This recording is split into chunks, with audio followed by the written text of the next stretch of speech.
Hello everyone, welcome to सीख study smartly. मैं हूं बलजिंदर सिंह, आपका एक बार फिर से मेरे यूट्यूब चैनल पर स्वागत करता हूं। डियर फ्रेंड्स, आपको पता ही है मैंने पेपर 2 कॉमर्स को स्टार्ट किया था, जिसमें फर्स्ट यूनिट है बिजनेस इन्वायरमेंट को स्टार्ट किया था, जिसके अंदर हम लोगों ने इंट्रोडक्शन कर लिया था, साथ में माइक्रो इन्वायरमेंट कर लिया था। आज हम मैक्रो इन्वायरमेंट करने वाले हैं कि मैक्रो इन्वायरमेंट क्या होता है।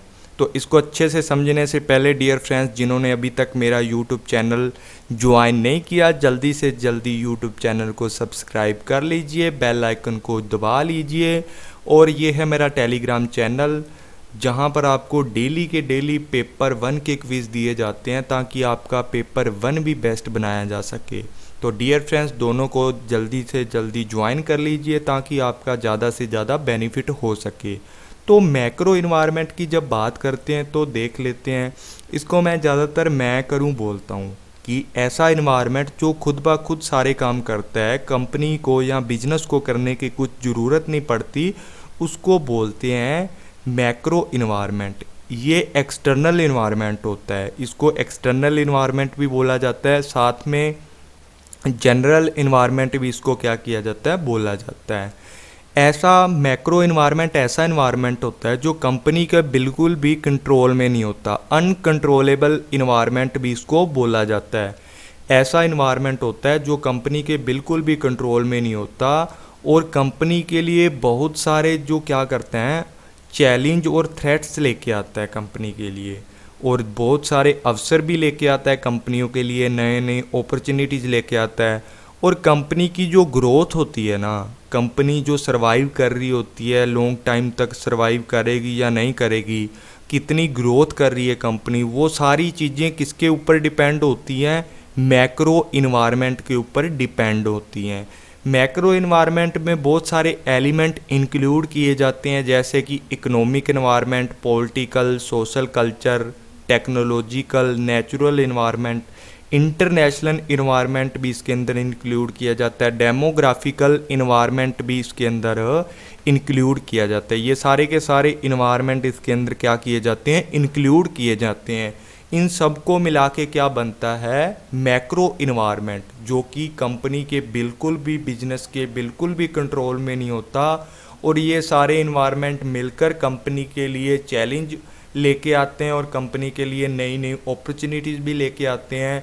कुछ फेवर में होते हैं कंपनी के, कुछ अनफेवर में होते हैं। तो इसके एलिमेंट देख लेते हैं सबसे पहले, और ये टॉपिक बहुत ही इम्पोर्टेंट है हमारे सिलेबस में। फर्स्ट ऊपर यही दिया हुआ है सबसे पहले, बिजनेस इन्वायरमेंट का जो हमारा सिलेबस है ना फर्स्ट यूनिट कॉमर्स की, उसके अंदर ये अलग अलग दिया हुआ है। तो इसको डीपली करेंगे आज अच्छे से। तो देख लेते हैं सबसे पहले इसकी डेफिनेशन क्या होती है। फ्लिप कोटलर भी यही बोलते हैं कि जो मैक्रो इन्वायरमेंट होता है, इसके अंदर ऐसी फोर्सेस इंक्लूड होती हैं जो क्रिएट करती हैं किस चीज़ को, अपॉर्चुनिटीज़ लेके आती हैं अच्छी अच्छी, साथ में थ्रेट्स, जिसको चैलेंजेस भी बोला जाता है। मतलब कंपनी के लिए ना बहुत सारे क्या करती हैं, अवसर भी प्रदान करती हैं, साथ में कंपनी के लिए क्या करती हैं, चुनौतियाँ भी प्रदान करती हैं। उसके बाद देखा जाता है कि इसके अंदर इकोनॉमिक, डेमोग्राफिकल, नेचुरल, टेक्नोलॉजिकल, ये मैंने बता ही दिया। ये सारे के सारे इन्वायरमेंट को जोड़ने के बाद क्या बनता है, मैक्रो इन्वायरमेंट बनता है। और ये हिंदी वालों के लिए है, और हिंदी के लिए मैं आपको पीडीएफ इसकी शाम तक टेलीग्राम चैनल पर डाल दूंगा। आप वहाँ से हिंदी वाले जितने भी स्टूडेंट हैं वहाँ से जाके हिंदी की पीडीएफ भी डाउनलोड कर सकते हैं। उसके बाद इसके अंदर कौन कौन से कंपोनेंट होते हैं। बिजनेस इन्वायरमेंट होता है, बिजनेस इन्वायरमेंट के अंदर मैक्रो के जो कंपोनेंट होते हैं वो सारे के सारे इसके अंदर मैंने एक चार्ट के थ्रू आपको प्रोवाइड किए हैं। ये बहुत ही अच्छा चार्ट है, आप इसको अच्छे से रीड करना। एक ही चार्ट से आपको सारे का सारा मैक्रो इन्वायरमेंट अच्छे से क्लियर हो जाएगा। तो जैसे इकोनॉमिक इन्वायरमेंट है, इसके अंदर क्या क्या चीज़ें आती हैं, जैसे इकोनॉमिक कंडीशन है, इकोनॉमिक पॉलिसी है, इकोनॉमिक सिस्टम है। इकोनॉमिक कंडीशन के अंदर income level, distribution of income, trade cycle, market का साइज कैसा है, ये सारी चीज़ आती हैं। तो सबसे पहले जो कंपोनेंट आता है इकोनॉमिक इन्वायरमेंट, जो किसका पार्ट है, मैक्रो वाला। ठीक है, मैक्रो का जो फर्स्ट पार्ट है वो है इकोनॉमिक इन्वायरमेंट। इकोनॉमिक इन्वायरमेंट के अंदर क्या आती हैं, बहुत सारी चीज़ें होती हैं जो क्या करती हैं इकोनॉमिक एनवायरनमेंट के अंदर आती हैं और हमारे बिजनेस के काम के ऊपर बहुत ज़्यादा क्या करती हैं इम्पैक्ट डालती हैं और बिजनेस को ज़्यादा से ज़्यादा प्रभावित करती हैं। और इसके अंदर क्या क्या चीज़ें आती हैं देख लेते हैं, जैसे कि इकोनॉमिक सिस्टम आ गया, इकोनॉमिक पॉलिसी आ गई, नेचर ऑफ इकोनॉमी की हमारी जो इकोनॉमी है उसका कैसा नेचर है, ट्रेड साइकिल कैसा है, ठीक है। बिजनेस के अंदर ट्रेड साइकिल का बहुत ही ज़्यादा इम्पैक्ट पड़ता है, ठीक है। इकोनॉमिक रिसोर्सेज कौन कौन से हैं, level of income, distribution of income and wealth, ये सारी की सारी चीज़ें क्या करती हैं इकोनॉमिक इन्वायरमेंट के अंदर इंक्लूड होती हैं और इकोनॉमिक इन्वायरमेंट इम्पैक्ट डालता है बिजनेस के कामों के ऊपर। इकोनॉमिक इन्वायरमेंट ना बहुत ही ज़्यादा कम्प्लेक्स होता है और इसको अलग करके हमारे सिलेबस के अंदर दिया हुआ है कि इससे क्वेश्चन भी बनते हैं और ये बिल्कुल अलग से लिखा हुआ है कि ये पूरे का पूरा करना है। इसके ये एक तो डायनामिक होता है, मतलब बहुत ही ज़्यादा गतिशील होता है, डे बाय डे बदलता रहता है, बिल्कुल चेंज होता रहता है। जैसे कि इसके अंदर गवर्नमेंट पॉलिसीज़ होगी, चेंज इन पॉलिटिकल सिचुएशन, ऐसी बहुत सारी चीज़ें इसके अंदर इंक्लूड की जाती हैं जो क्या करती हैं इकोनॉमिक एनवायरनमेंट के अंदर आती हैं और बिजनेस के ऊपर क्या करती हैं ज़्यादा इम्पैक्ट डालती हैं। इसके अंदर ना मेनली 3 एलिमेंट इंक्लूड किए जाते हैं जो किसके अंदर आते हैं इकोनॉमिक एनवायरनमेंट के अंदर आते हैं। ये मैक्रो का फर्स्ट पॉइंट है, ठीक है। इसके अंदर कौन कौन सी चीज़ें आती हैं, economic condition, political and system.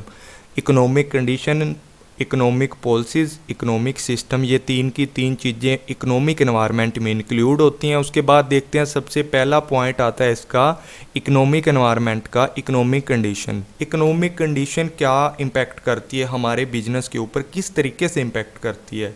इसके अंदर ना बहुत सारी चीज़ें दी होती हैं जो क्या करती हैं, बहुत सारे एलिमेंट है, जैसे इनकम लेवल। अगर इनकम लेवल अच्छा है तो बिजनेस को क्या करना पड़ेगा, ब्रांडेड चीज़ें बनानी पड़ेंगी, लग्जरी चीज़ें बनानी पड़ेंगी, बहुत अच्छे से मतलब लोग ख़रीदते हैं। फिर जिनका इनकम लेवल हाई होता है, 3 तरीके से बांटते हैं ना, मिडिल क्लासेस होते हैं, हाई क्लासेस होते हैं, लो क्लासेस इनकम होती हैं। तो हाई वाले क्या करते हैं अपने लग्जरी प्रोडक्ट ख़रीदते हैं, लो वाले कम ख़रीदते हैं, बहुत ही वो तो मतलब अपने रहन सहन के लिए, जीवन यापन करने के लिए चीज़ें खरीदते हैं, ठीक है, दाल रोटी चलाते हैं अपनी। और जो अमीर होते हैं, हाई लेवल इनकम वाले होते हैं, वो बहुत लग्जरी प्रोडक्ट, अच्छी अच्छी कार्स खरीदते हैं, एसी लगवाते हैं घरों में। तो इसी तरीके से बिजनेस को भी चलना पड़ता है। फिर जैसी इकोनॉमिक कंडीशन होती है, अगर हाई लेवल वाले में ऐसा कोई एरिया है जहाँ पर हाई लेवल इनकम वाले लोग रहते हैं, तो वहाँ पर लग्जरी प्रोडक्टों का प्रोड्यूस करना पड़ेगा, उसको प्रोडक्शन करना पड़ेगा। इसी तरीके जो हमारी डिमांड एंड सप्लाई होती है, अगर डिमांड है जो हमारी है ज़्यादा है तो हम लोग क्या करेंगे उस टाइम पर जो हमारा प्राइस है वो ज़्यादा रख देंगे, ठीक है। अगर सप्लाई ज़्यादा है तो उस टाइम पर हम लोग क्या करेंगे, जो प्राइस है प्रोडक्ट का वो कम रख देंगे ताकि हम लोग क्या कर सकें, कंपटीटर्स को बीट कर सकें। उसके बाद ट्रेड साइकिल फेजेस होते हैं ना ट्रेड साइकिल के, कभी तेज़ी आ जाती है, कभी मंदी आ जाती है। जैसे अभी लॉकडाउन चल रहा है, बहुत ज़्यादा क्या चल रही है, मार्केट में मंदी चल रही है, जिसके कारण बहुत सारी चीज़ों के जो रेट हैं बहुत गिर चुके हैं, क्योंकि कोई बिजनेस कर ही नहीं पा रहा अच्छे से, सब अपने घर में बैठे हैं कोरोना के चक्कर में। तो जब क्या होता है कंपनी जो ट्रेड साइकिल होता है वो क्या होता है, मंदी में आ जाता है, कमी में आ जाता है, तो उस टाइम पर क्या होता है, अभी बिजनेस के ऊपर ना नेगेटिव इफ़ेक्ट पड़ता है, जो हमारी इकोनॉमी है वो डिप्रेशन में चली जाती है। इसी तरीके जिस टाइम क्या होता है इकोनॉमी बूम में आ जाती है, मतलब तेज़ी में आ जाती है, उस टाइम इकोनॉमी के ऊपर बहुत ज़्यादा पॉजिटिव इफ़ेक्ट पड़ता है। कंपनियाँ जितनी भी उनका बिजनेस अच्छा चलता है वो अच्छे, उनके मार्केट जो शेयर होते हैं उनके प्राइस अच्छे हो जाते हैं, ज़्यादा से ज़्यादा हाई प्राइस होते हैं, लोग मार्केट में शेयर ख़रीदना चाहते हैं उन कंपनियों के। तो इकोनॉमिक कंडीशन है बहुत ज़्यादा बिजनेस के ऊपर क्या करती है, इम्पैक्ट करती है। जैसे साइज ऑफ मार्केट है, अगर मार्केट का साइज है जो बड़ा है, ठीक है, मतलब लार्ज टाइप की मार्केट है, उस तरीके पे हमें क्या करना पड़ेगा, हमारे बिजनेस को ज़्यादा प्रोडक्शन करना पड़ेगा उस मार्केट के अंदर अपने कंपटीटर्स को बीट करने के लिए, ताकि प्रोडक्शन भी ज़्यादा कर सकें और कॉस्ट भी लो आए, और कंपनी क्या कर सकती है वहाँ पर बीट कर सकती है। उसके बाद इंडस्ट्रियल ग्रोथ होगी। जैसे इंडस्ट्रियल ग्रोथ कैसे होएगी, अगर कंपनी के लिए इकोनॉमिक कंडीशन है जो बूम के अंदर चल रही है, मतलब जो ट्रेड साइकिल है तेज़ी के अंदर चल रहा है टाइम के ऊपर, उस समय क्या होता है कि कंपनी को अच्छी अच्छी अपॉर्चुनिटीज़ मिलती हैं। कंपनी के ऊपर बहुत ज़्यादा मतलब इफ़ेक्ट डलता है इस चीज़ का। अपॉर्चुनिटीज़ को क्या करती हैं, एक्सेप्ट कर लेती है कंपनी, और कंपनी का जो काम है ज़्यादा चलेगा उस टाइम पर। कंपनी के प्रोडक्ट की जो डिमांड है ज़्यादा हो जाएगी और कंपनी ग्रोथ करेगी। उसके बाद बात करते हैं इकोनॉमिक सिस्टम की। जब बात करते हैं ना इकोनॉमिक सिस्टम की, तो इकोनॉमिक सिस्टम में ना 3 चीज़ों को इंक्लूड किया जाता है। सबसे पहला कौन सा है, कैपिटलिज्म। मतलब कैपिटलिज्म के अंदर वो होता है कि सारे के सारे जितने काम किए जाते हैं ना वो सारे प्राइवेट सेक्टर करते हैं, और ज़्यादा से ज़्यादा इम्पोर्टेंट किसको माना जाता है, प्राइवेट सेक्टर को। इसके अंदर गवर्नमेंट का जो रोल है बहुत ज़्यादा कम होता है। जैसे कि यूएसए और यूके के अंदर जो काम कर रहे हैं अभी, जो इकनॉमी यूएसए की है या अमेरिका की है हमारी, तो उसके अंदर क्या करते हैं, यूके के अंदर सारे के सारे काम प्राइवेट सेक्टर के द्वारा किए जाते हैं। पूरी की पूरी इकनॉमी को प्राइवेट सेक्टर के हवाले की है, अभी लोग जैसा चाहते हैं वैसा अपना काम कर लें। और सोशलिज्म के अंडर क्या होता है, सोशलिज्म में पता क्या होता है कि सारे के सारे काम करने हैं ना उसके अंदर गवर्नमेंट का ज़्यादा रोल होगा। जैसे हमारे इंडिया के अंदर रेलवे हो गया, ठीक है। अब तो हमारी इंडिया के अंदर भी मिक्स इकनॉमी चल रही है, क्योंकि बहुत सारी चीज़ें हैं, जैसे रेलवे सेक्टर हो गया, बिजली के सेक्टर हो गए, जितने भी इलेक्ट्रिसिटी के सेक्टर हैं वो सारे के सारे प्राइवेट सेक्टर के अंदर शिफ्ट किए जा रहे हैं। उसको मिक्स इकनॉमी बोला जाता है, ठीक है। मिक्स्ड इकनॉमी जैसे हमारी इंडिया की है। सोशलिज्म के अंदर पूरे काम गवर्नमेंट करती है, कैपिटलिज्म के अंदर प्राइवेट सेक्टर करते हैं, और मिक्स इकनॉमी के अंदर सारे के सारे काम कौन करते हैं, प्राइवेट और गवर्नमेंट या पब्लिक सेक्टर मिलकर काम करते हैं। और आज के टाइम पर ना सोशलिज्म टू कैपिटलिज्म है, मतलब सारे के सारे काम हैं गवर्नमेंट किसको दे रही है, प्राइवेट सेक्टरों को दे रही है। सोशलिज्म से कैपिटलिज्म, ये एक क्वेश्चन बन रहा है जो हमारा एमसीक्यू बन सकता है यहाँ से, ठीक है।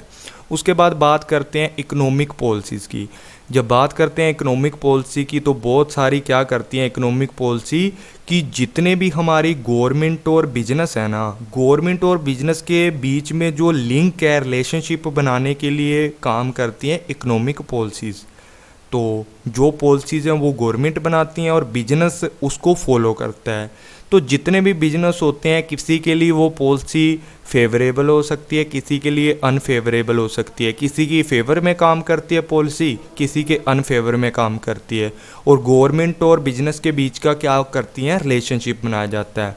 ये बहुत सारी पॉलिसीज़ हैं, जैसे मॉनेटरी पॉलिसी होगी, ठीक है, फिजिकल पॉलिसी होगी, फॉरेन इन्वेस्टमेंट पॉलिसी होगी, एक्सपोर्ट इंपोर्ट इंडस्ट्रियल पॉलिसी होगी। ये सारी की सारी पॉलिसियाँ क्या करती हैं, बिजनेस और गवर्नमेंट के बीच के अंदर जो रिलेशनशिप बनाया जाता है, relationship between business and government. जैसे बात कर लेते हैं फॉरेन इन्वेस्टमेंट की, तो कोई भी ऐसी कंपनी थी जिन्होंने क्या करना था, फॉरेन के अंदर इन्वेस्टमेंट करना था, तो क्या करती है हमारी इंडिया की गवर्नमेंट, क्या करती है, उनसे ज़्यादा से ज़्यादा टैक्स मांगती है उस टाइम पे।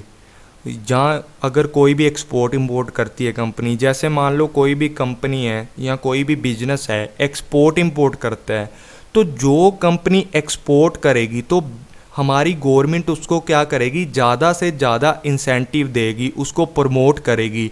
और जो कंपनियां क्या करती हैं, इंपोर्ट करती हैं, उनके ऊपर एक्साइज ड्यूटी लगाई जाएगी, कस्टम ड्यूटी लगाई जाएगी, और एक्सपोर्ट करने वाले को सब्सिडी दी जाएगी, टैक्स के अंदर भी उनको ज़्यादा से ज़्यादा छूट दी जाएगी, डिस्काउंट दिया जाएगा, ताकि एक्सपोर्ट को ज़्यादा से ज़्यादा प्रमोट किया जाए और इंपोर्ट को कम किया जाए, और जिससे हमारा बीओपी ज़्यादा से ज़्यादा क्या किया जा सके, इक्विलिब्रियम में लाया जा सके।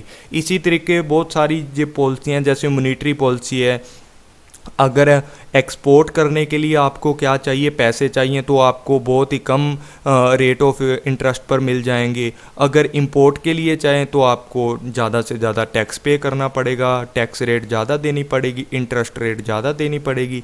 इसी तरीके से क्या करती है इकोनॉमिक पॉलिसी है, क्या करती है इम्पैक्ट डालती है हमारे बिजनेस के ऊपर। जो एक्सपोर्ट करने वाले होते हैं उनके ऊपर फेवरेबल इम्पैक्ट डलता है, और जो इंपोर्ट करने वाले होते हैं उनके ऊपर अनफेवरेबल इम्पैक्ट इनका डलता है। तो हर तरीके से अलग अलग पॉलिसीज़ हैं जो वो अलग अलग तरीके से काम करती हैं और अलग अलग तरीके से बिजनेस और गवर्नमेंट के बीच का रिलेशनशिप बनाते हैं। अब बात कर लिए ना पॉलिसियों की, अब बात करते हैं लीगल इन्वायरमेंट की। लीगल इन्वायरमेंट क्या होता है? लीगल इन्वायरमेंट वो होता है ऐसे रूल रेगुलेशन बनाए जाते हैं किसके द्वारा? गवर्नमेंट के द्वारा, ताकि गवर्नमेंट उन रूल रेगुलेशन से एक बिजनेस को कंट्रोल में रख सकें। जितने भी बिजनेस हमारे इकोनॉमी के अंदर किए जाते हैं ना, उनको कंट्रोल करने के लिए लीगल इन्वायरमेंट बनाया जाता है। तो लीगल इन्वायरमेंट के अंदर ना बहुत सारे जो हमारे एक्ट बनाए जाते हैं। जैसे मान लो सेबी की बात करते हैं, security and exchange board of India, security exchange board of India इसको बोला जाता है, सेबी बोला जाता है, जैसे फेमा बोला जाता है, फॉरेन एक्सचेंज मैनेजमेंट एक्ट। तो इसके अंडर क्या होता है कि सेबी के अंदर देखा जाता है ना, जितने भी लोग किसके अंदर इन्वेस्टमेंट कर रहे हैं, किसी भी कंपनी के शेयर्स के अंदर इन्वेस्टमेंट कर रहे हैं, तो उनको लीगली क्या किया जाता है, कंपनी के शेयरों को लीगली लिस्टेड किया जाता है। जो लीगली लिस्टेड होंगे वही कंपनी क्या कर सकती है, अपने शेयर्स को बेच सकती हैं। जो लीगली लिस्टेड नहीं होते तो उनको बेचा नहीं जा सकता, ताकि कंज्यूमर के साथ किसी भी जो भी हमारे शेयर होल्डर हैं उनके साथ किसी भी प्रकार का धोखा ना हो जाए। उसके लिए ये जो बोर्ड बनाया गया है, सेबी बोर्ड है, security exchange board of India बनाया गया है, ताकि लोगों की क्या किया जा सके, प्रोटेक्शन किया जा सके। उसी तरीके कंज्यूमर का प्रोटेक्शन किया जा सकता है। कंज्यूमर प्रोटेक्शन एक्ट है 1986 वाला है, जो इसके अंदर क्या किया जाता है कि कंज्यूमर की प्रोडक्शन के लिए देखा जाता है कि प्रोडक्ट कैसा बना के कंज्यूमर को दिया जाता है, उसमें तौल का हेर फेर तो नहीं है किसी प्रकार का। ये सारी की सारी बातें किसके अंदर देखी जाती है, कंज्यूमर प्रोडक्शन एक्ट के द्वारा। और इनके अपने रूल रेगुलेशन होते हैं, सबके सब एक्ट है ना जितने भी। कंज्यूमर प्रोटेक्शन एक्ट का अपना रूल होता है, फेमा का अपना रूल है, सेबी का अपना रूल है, जो एक कंपनी को क्या करती हैं, कंपनी के आगे बैरियर लगाती हैं कि कंपनी को इनके अकॉर्डिंग ही अपने सारे के सारे काम करने पड़ेंगे। तो उसके बाद देख लेते हैं पॉलिटिकल इन्वायरमेंट। पॉलिटिकल इन्वायरमेंट कौन सा इन्वायरमेंट होता है? ऐसा इन्वायरमेंट जो डायनेमिक इन्वायरमेंट होता है, स्टेबल भी होता है, ये डायनेमिक भी होता है। अगर इन्वायरमेंट स्टेबल है तो कंपनियों के लिए ग्रोथ करता है। अगर डायनामिक है तो इसके अंदर क्या होता है, कंपनी ज़्यादा ग्रोथ नहीं कर पाती। जैसे फ़िलहाल में मान लो कि पॉलिटिकल आइडियोलॉजी ऑफ गवर्नमेंट, तो गवर्नमेंट किस तरीके से बिजनेस को देखती है, किस किस बिजनेस के लिए गवर्नमेंट का जो आइडियोलॉजी है वो अच्छी है। जैसे अभी मोदी जी की गवर्नमेंट है, मोदी जी क्या करते हैं कि जियो जो अंबानी है इसको ज़्यादा सपोर्ट कर रहे हैं, जियो को ज़्यादा सपोर्ट कर रहे हैं। और जियो है कि सबका बाप बन के बैठ गया, जैसे एयरटेल हो गया, आइडिया हो गया, इनकी नाक में दम कर रखा है जियो ने। तो इसी तरीके से जिसकी गवर्नमेंट आ जाती है वो किस तरीके से कंपनी को सपोर्ट करती है, उसकी कैसी आइडियोलॉजी होती है। अगर गवर्नमेंट की आइडियोलॉजी हमारे बिजनेस के लिए अच्छी है तो हमारे बिजनेस की ग्रोथ तो पक्की है। अगर गवर्नमेंट की आइडियोलॉजी हमारे बिजनेस के लिए अच्छी नहीं है तो हमारी जो ग्रोथ है कंपनी की ज़्यादा नहीं हो सकती, और हमारी कंपनी के ऊपर ज़्यादा से ज़्यादा बैरियर भी लग सकते हैं। उसके बाद पॉलिटिकल सिचुएशन है। अगर कंपनी है जो अगर ऐसे इन्वायरमेंट में, ऐसी पॉलिटिकल सिचुएशन में कंपनी खोली जाए जहाँ पर क्या हो, पॉलिटिकल स्टेबिलिटी नहीं है, भी कंपनी की जो गवर्नमेंट है पता नहीं कब गिर जाए। जैसे मान लो मोदी जी की सरकार गिर जाए तो जियो को भी बहुत बड़ा धक्का लगेगा। लेकिन अगर मोदी जी की सरकार आने वाले 50 सालों तक रहे तो उस तरीके में क्या पता आने वाले टाइम में एयरटेल और जो आइडिया जैसी कंपनी है, वोडाफोन कंपनी है, वो बंद ही हो जाएं, ठीक है, और अकेली जियो चले। तो इस तरीके से इम्पैक्ट डालती है कि आइडियोलॉजी कैसी होती है या स्टेबिलिटी कैसी होती है। उसके बाद बात करते हैं कि relationship of our nation with other countries, भी हमारे देश के अदर कंट्रीज़ के साथ किस तरीके के रिलेशन है। जैसे मान लो अभी चाइना है, चाइना और इंडिया के रिलेशन है ना बहुत ही ख़राब हो चुके हैं, ठीक है। इंडिया ने सामान लेना भी हम लोगों ने चाइना से बंद कर दिया है, तो इनके बीच में जो रिलेशन है अच्छे रिलेशन नहीं है, तो पॉलिटिकल सिचुएशन है जो वो अच्छी नहीं है। तो जो लोग क्या करते थे इंपोर्ट करते थे चाइना से, उनका काम अब बंद हो गया है। मतलब चाइना की चीज़ें खरीद कर इंडिया के अंदर बेचते थे, ऐसी जो कंपनियां थी उनका काम ठप हो गया, क्योंकि जो रिलेशन है दोनों कंट्रियों के अच्छे नहीं हैं। तो इस तरीके से अगर पॉलिटिकल इन्वायरमेंट भी क्या करता है, इम्पैक्ट डालता है। उसके बाद की वेलफेयर एक्टिविटीज़ के लिए गवर्नमेंट किस तरीके से क्या वेलफेयर एक्टिविटीज़ के लिए क्या आइडियोलॉजी है, ठीक है। और बहुत सारी अप्रोचेज हैं जो इसके अंदर इंक्लूड की जाती हैं, जो कंपनी के ऊपर इम्पैक्ट डालती हैं। उसके बाद बात करते हैं सोशल कल्चर इन्वायरमेंट की। भी सोशल कल्चर इन्वायरमेंट किस तरीके से काम करता है, किस तरीके से हमारे बिजनेस के ऊपर इम्पैक्ट डालता है। तो बात करते हैं ना, जैसे ही सोशल कल्चर के अंदर बहुत सारी चीज़ें आती हैं, जैसे family system, caste system, religion, education, marriage habit, ये सारी लैंग्वेज कैसी है, अर्बन एरिया है या रूरल एरिया है, बहुत सारी जो चीज़ें हैं ये क्या करती हैं सोशल कल्चर के अंदर आती हैं, सोशल इन्वायरमेंट के अंदर आती हैं। लोगों का कैसा कल्चर है, समाज में किस तरीके से रह रहे हैं, ये सारी चीज़ें क्या करती हैं बिजनेस के ऊपर इम्पैक्ट डालती हैं। मान लो एक एग्जांपल लेते हैं कि जो जैन रीजन वाले हैं, जो जैन रिलीजन वाले हैं, जैन धर्म वाले लोग हैं, ऐसे रिलीजन से बिलोंग करते हैं जो जैनिस्ट होते हैं ना, वो क्या करते हैं लेदर की जो इंडस्ट्री होती है उनको बिल्कुल प्रेफर नहीं करते। जो सिगरेट मैन्युफैक्चरिंग है ऐसी चीज़ें यूज़ नहीं करते, वाइन यूज़ नहीं करते, मतलब बीड़ी सिगरेट वगैरह वो नहीं पीते हैं। और लेदर के जो प्रोडक्ट बने होते हैं जैसे शूज़ होते हैं, बैलेट होती है, ठीक है, वो चीज़ें यूज़ नहीं करते जैन धर्म वाले लोग। इसी तरीके से बहुत सारे जैसे लैंग्वेज है वो भी क्या करती है, इफ़ेक्ट करती है बिजनेस को। अर्बन एरिया की लैंग्वेज और तरीके की होती है, रूरल वालों की और तरीके से होती है, ठीक है। यहाँ किसी और देश के अंदर जो लैंग्वेज है वो भी हमारे बिजनेस के ऊपर इफ़ेक्ट डालती है। सोशल रिस्पॉन्सिबिलिटी किस तरीके से है, मतलब हमारे बिजनेस, हम लोग जिस समाज में बिजनेस कर रहे हैं उस समाज के लिए हम लोग क्या कर रहे हैं, कौन सी ग्रांट लेके आए हैं उस समाज के लिए, कितना वेलफेयर कर रहे हैं वहाँ का, ये सारी चीज़ें क्या करती हैं बिजनेस के ऊपर इम्पैक्ट करती हैं।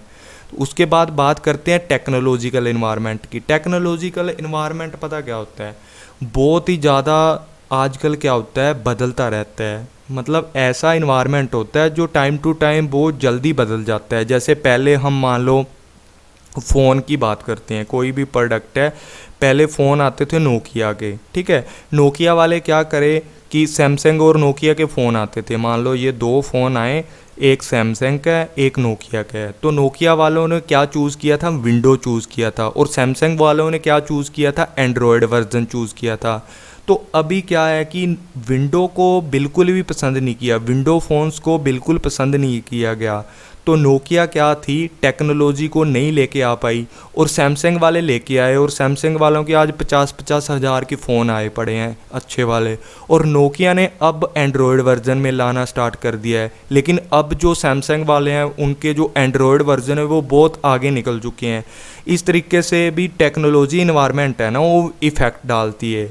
तो नोकिया वालों का जो भी फ़ोन आने बंद हो गए थे क्योंकि उन्होंने टेक्नोलॉजी को अडोप्ट नहीं किया। सैमसंग वालों ने टेक्नोलॉजी को अच्छे से अडोप्ट किया, लोगों की डिमांड को समझा, और ये क्या कर गए, ज़्यादा ग्रोथ कर गए। तो टेक्नोलॉजी भी क्या करती है, बिजनेस के ऊपर क्या करती है, ज़्यादा से ज़्यादा इम्पैक्ट करती है। उसके बाद बात करते हैं नेचुरल और फिजिकल एनवायरनमेंट की। नेचुरल एनवायरनमेंट कौन से होते हैं और फिजिकल एनवायरनमेंट कौन से होते हैं। जब नेचुरल इन्वायरमेंट की बात करते हैं, ऐसे इन्वायरमेंट होते हैं ये बिना किसी बताए, मतलब ऐसी इन्वायरमेंट होते हैं जो जैसे तापमान हो गया, ठीक है, पोल्यूशन हो गया, ठीक है, और बहुत सारी चीज़ें इसके अंदर इंक्लूड की जाती हैं। मतलब नेचुरल इन्वायरमेंट कौन सा होता है, जब नेचुरल इन्वायरमेंट की बात करते हैं ना, इसके अंदर बहुत सारे फैक्टरों को इंक्लूड किया जाता है।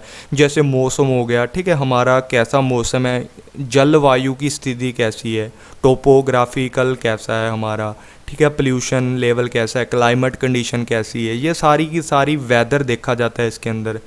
तो जैसे मान लो किसी इलाके के अंदर बाढ़ आ गई, ठीक है, ऐसा बाढ़ग्रस्त इलाका था कोई, या जो ऐसा पानी वाला इलाका है जहाँ पर बाढ़ आ गई, तो बिजनेस को नुकसान हो सकता है। भूकंप आ गया, तो नेचुरल इन्वायरमेंट भी ऐसे होते हैं जो कंपनी के ऊपर क्या करते हैं, इम्पैक्ट डालते हैं। तो जब बात की जाती है ना नेचुरल इन्वायरमेंट की, तो नेचुरल इन्वायरमेंट में ना वेदर देखा जाता है, क्लाइमेट कंडीशन देखी जाती हैं, और इन्वायरमेंट, बहुत सारे इन्वायरमेंट के फैक्टर इसके अंदर देखे जाते हैं। मान लो जैसे हमारा बिहार है, उड़ीसा है, यहाँ पर कौन सी ज़्यादा देखी जाती हैं, जोग्राफिकल एरिया के अकॉर्डिंग यहाँ पर ज़्यादा से ज़्यादा इंडस्ट्री आयरन और स्टील की होती हैं, ठीक है। रॉ मटेरियल यहाँ पर आयरन और स्टील का मिलता है, लोहे और स्टील की इंडस्ट्री ज़्यादातर यहाँ पर मिलती हैं, ठीक है। शुगर मिल कहाँ पर मिलती है, अगर मान लो हम शुगर मिल हैं, ठीक है, यूपी ना लगाएं, यूपी गन्ने का प्रोडक्ट बहुत ज़्यादा होता है ना, शुगर कैन का प्रोडक्ट है ना, यूपी के अंदर बहुत ज़्यादा होता है, उत्तर प्रदेश में।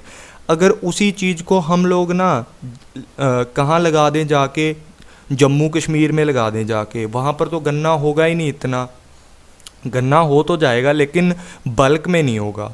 तो यूपी के अंदर है ना, जो हमारा उत्तर प्रदेश के अंदर गन्ना जो बल्क में होता है, तो यहाँ पर शुगर इंडस्ट्रीज लगाई जाती हैं, चीनी के उद्योग हैं ना जो यहाँ पर लगाए जाते हैं, ठीक है। आयरन और स्टील के उद्योग हैं, वो कहाँ पर लगाए जाते हैं, इंडस्ट्री का बिहार और उड़ीसा के अंदर लगाई जाती है। यहाँ पर ज़्यादा से ज़्यादा इनको रॉ मटेरियल मिलता है।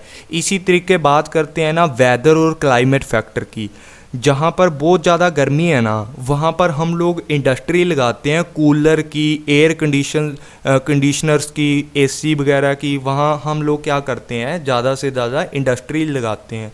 और जहाँ पर ज़्यादा क्या पड़ती है, ठंड पड़ती है, वहाँ पर हम लोग क्या करते हैं, हीलिंग एरिया है ना, वहाँ पर हम लोग क्या करते हैं, बहुत ज़्यादा ऐसे गर्म कपड़ों के इंडस्ट्रीज लगाएंगे ताकि हमारा जो प्रोडक्ट है ज़्यादा से ज़्यादा बिके। तो नेचुरल और फिजिकल इन्वायरमेंट है ना, ये भी क्या करता है, हमारे बिजनेस के ऊपर इम्पैक्ट करता है। अब नेचुरल इन्वायरमेंट है, जैसे लोकेशन, अभी मैंने बताया कि अगर मान लो आप किसी ऐसे क्लाइमेट कंडीशन में रहते हैं जहां बहुत ज़्यादा गर्मी पड़ती है, तो वहां पर हम लोग एयर कंडीशनर और एसी कूलर की क्या लगाएंगे, इंडस्ट्रीज लगाएंगे, तो हमें ज़्यादा से ज़्यादा ग्रोथ करने को मिलेगा, हमारा बिजनेस ज़्यादा ग्रोथ करेगा वहाँ पर, ठीक है। अवेबिलिटी ऑफ रिसोर्सेज, जैसे मैंने बताया यूपी के अंदर गन्ना ज़्यादा होता है, ठीक है, वहाँ पर क्या करते हैं, शुगर मिल्स लगाते हैं। और जहाँ पर क्या होता है, गन्ना कम होता है, वहाँ पर ऐसा रिसोर्सेज मिलते ही नहीं, तो वहाँ पर हम शुगर कैन वगैरह नहीं बना सकते, ठीक है, शुगर कैन वगैरह कम होता है। तो जहाँ पर जैसे रिसोर्सेज होते हैं वैसा ही बिजनेस किया जाना चाहिए ताकि हमें ज़्यादा से ज़्यादा बेनिफिट हो सके और बिजनेस ज़्यादा से ज़्यादा ग्रोथ हो सके। उसके बाद बात करते हैं डेमोग्राफिकल इन्वायरमेंट की। डेमोग्राफिकल इन्वायरमेंट की बात करते हैं, पॉपुलेशन की बात करते हैं सबसे पहले इसके अंदर, ठीक है। साइज ऑफ पॉपुलेशन, जहाँ पर साइज ऑफ पॉपुलेशन ज़्यादा है तो प्रोडक्शन की डिमांड ज़्यादा होगी, तो हमें ज़्यादा प्रोडक्शन बनाना चाहिए वहाँ पर, ठीक है। फैमिली साइज कैसा है, कैसे लोग रहते हैं, स्ट्रक्चर, ये सारी चीज़ें हमें देख के उसके बाद सर्वे करने के बाद या एक स्कैनिंग करने के बाद हम लोग देखते हैं, उसके बाद अपना प्रोडक्शन तैयार करते हैं। डेमोग्राफिकल एरिया के अकॉर्डिंग ही क्या होता है, फैशन करते हैं लोग, टेस्ट भी वैसे ही होते हैं, मतलब अलग अलग डेमोग्राफिकल एरिया का अलग अलग क्या होता है, अलग अलग टेस्ट होता है। जैसे अर्बन और रूरल लोग हैं, जैसे गांव के अंदर क्या करते हैं लोग, ज़्यादा लस्सी को प्रेफर करते हैं, और जो शहर के लोग होते हैं वो कोल्ड ड्रिंक वगैरह ज़्यादा पीते हैं। एजुकेशन लेवल का भी बहुत ज़्यादा डिफरेंट होता है, ठीक है। एजुकेशन लोग वाले जो होते हैं, एजुकेशन लेवल जिसका हाई है वो अच्छे कपड़े डालता है, ठीक है, फॉर्मल ड्रेसेस डालता है, दूसरे लोग जींस वगैरह भी डाल देते हैं।